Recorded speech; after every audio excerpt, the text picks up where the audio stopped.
প্রিয় শিক্ষার্থীবৃন্দ, অনলাইন ক্লাসে সবাইকে স্বাগতম। আজকে আমরা আলোচনা করব পদার্থবিজ্ঞান দ্বিতীয় পত্রের অষ্টম অধ্যায়। অষ্টম অধ্যায়ে আজকে আমার দ্বিতীয় ক্লাস। দ্বিতীয় ক্লাসে আমরা আইনস্টাইনের তত্ত্বের প্রমাণ নিয়ে আলোচনা করব। আইনস্টাইনের কাল দীর্ঘায়ন নিয়ে আমরা গত ক্লাসে আলোচনা করেছি। আজকে স্থান সংকোচন অর্থাৎ দৈর্ঘ্য সংকোচন, যেটাকে লরেন্স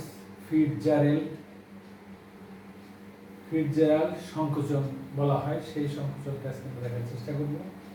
যাই হোক, আইনস্টাইনের আপেক্ষিক তত্ত্বকে প্রমাণ করতে যেয়ে আমরা দুটো স্বীকার্যকে ধরে নিয়েছি। সেই স্বীকার্যের আলোকে স্বীকার্যকে সমুন্নত রেখে যে রূপান্তর, দুটি প্রসঙ্গ কাঠামোর মধ্যে রূপান্তর, গ্যালিলিও রূপান্তর, লরেন্স রূপান্তরের উপর ভিত্তি করে আজকে আমরা সেই প্রমাণটা দেখাতে চেষ্টা করছি। প্রথমেই আমরা দুটো প্রসঙ্গ কাঠামো নেব। প্রসঙ্গ কাঠামো এস এবং এস প্রাইম।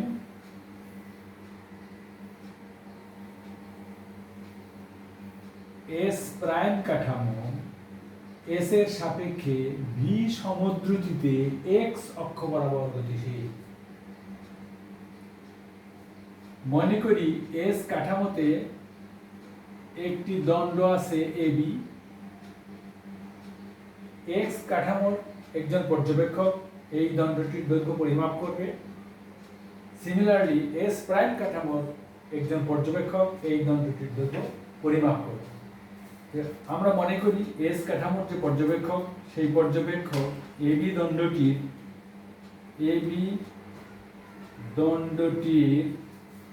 দৈর্ঘ্য পরিমাপ করেন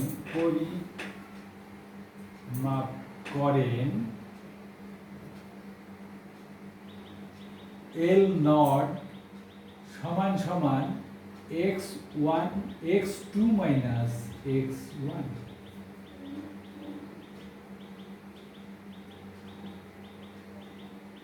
উক্ত দণ্ডটির দৈর্ঘ্য এস প্রাইম কাঠামোর পর্যবেক্ষক পরিমাপ করেন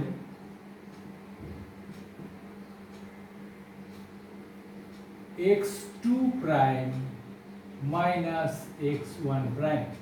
অর্থাৎ এস প্রাইম কাঠামোর পর্যবেক্ষক এবি দণ্ডটির স্থানাঙ্ক পরিমাপ করেন x2 prime minus x2 prime এবং x1 প্রাইম। অতএব এই দুই স্থানাঙ্কের মধ্যবর্তী স্থান অর্থাৎ দূরত্বই হবে দণ্ডটির দৈর্ঘ্য। দ্বিতীয় কাঠামো যে পর্যবেক্ষণ করেছেন, সেই পর্যবেক্ষণ অনুপাতে সেই দৈর্ঘ্যটা হবে গতিশীল দৈর্ঘ্য। প্রথম কাঠামোর পর্যবেক্ষক যে পর্যবেক্ষণ করেছেন, সেখান থেকে যে দৈর্ঘ্য পরিমাপ করবেন, সেই দৈর্ঘ্যটা হবে স্থির দৈর্ঘ্য। এখন আমরা এই দুই দৈর্ঘ্যের মধ্যে সম্পর্ক স্থাপন করার চেষ্টা করব।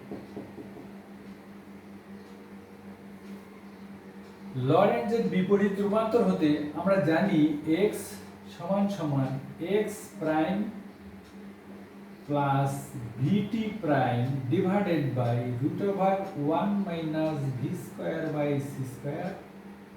অতএব x2 সমান সমান x2 prime plus vt prime divided by √1 minus v square by c square. অনুরূপভাবে x1 সমান সমান x1 prime plus vt prime divided by √1 minus v square by c square.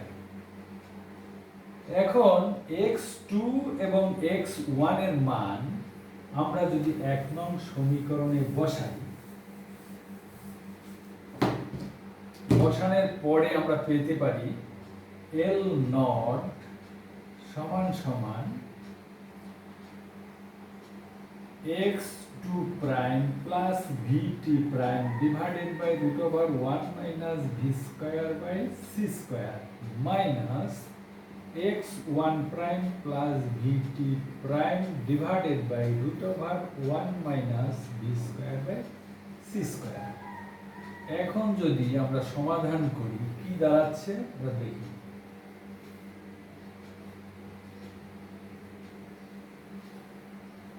x2 prime plus vt prime minus x1 prime minus vt prime, x2 prime minus x1 prime divided by root over 1 minus v square by c square। 2 নং সমীকরণ, উক্ত সমীকরণে যদি আমরা ব্যবহার করি তাহলে L সমান L not equal to L divided by root over 1 minus v square by c square।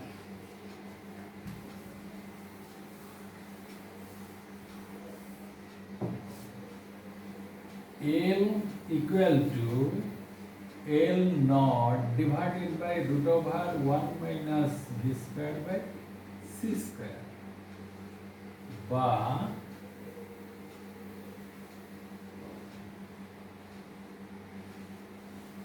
L equal to L not root over 1 minus v square by c square। এখানে 1 minus root over 1 minus v square by c square is always less than 1। এই কন্ডিশনে L is always less than L not, অর্থাৎ স্থিতিশীল দৈর্ঘ্য গতিশীল দৈর্ঘ্য অপেক্ষা বড়। এখান থেকে আমরা বুঝতে পারছি যে গতিশীল থাকা অবস্থায় দণ্ডের দৈর্ঘ্য কমে যায়, অর্থাৎ সংকুচিত হয়ে যায়। একেই বলা হচ্ছে লরেন্টজ ফিটজারেল্ড সংকোচন। আমরা একটা উদাহরণ দিয়ে এটাকে আরো একটু সুন্দরভাবে দেখার চেষ্টা করি।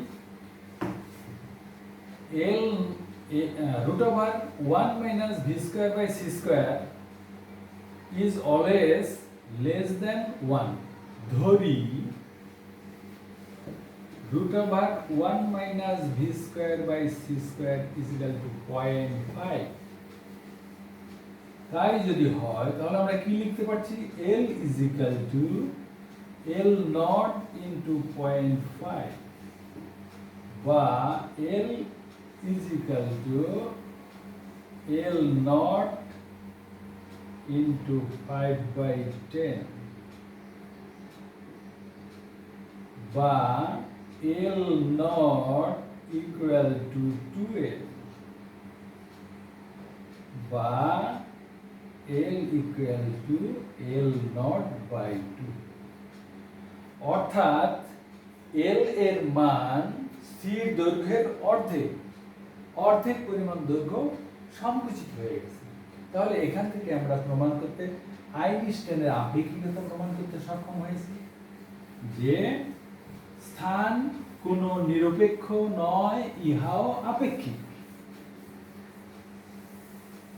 এখান থেকে আমরা এটি দেখতে সক্ষম হয়েছি L is equal to L not by 2, অর্থাৎ L is always less than L not। গতিশীল দৈর্ঘ্য স্থিতিশীল দৈর্ঘ্য অপেক্ষা ছোট, অর্থাৎ গতিশীল অবস্থায় দৈর্ঘ্য সংকুচিত হয়ে যায়। তাহলে আইনস্টাইনের তত্ত্ব, যেটাকে আমরা দুটো স্বীকার্যের উপর ভিত্তি করে প্রমাণ করতে সক্ষম হয়েছি, কারণ দুটি স্বীকার্যের উপর ভিত্তি করে দুইটি স্বীকার্যকে সমুন্নত রেখে বৈজ্ঞানিক লরেন্টজ একটা রূপান্তর দিয়েছে। সেই রূপান্তরের উপর ভিত্তি করে আমরা দৈর্ঘ্য সংকোচন নীতি প্রমাণ করতে সক্ষম হয়েছি। আজকে এই পর্যন্তই থাকবে। এই প্যান্ডামিক পিরিয়ডের সময় সবাইকে সতর্ক থাকার জন্য বলছি। সতর্কের যতক্ষণ পর্যন্ত সতর্ক থাকা যাবে ততক্ষণই সুস্থ থাকা যাবে। কোনো রকম ভুল পদক্ষেপের জন্য নিজের জীবনকে ঝুঁকির দিকে নিয়ে যাবে না। সবাইকে তোমার সতর্ক থাকবে। তোমরাও সচেষ্ট থাকবে। আজকে এই পর্যন্ত। ধন্যবাদ সবাই।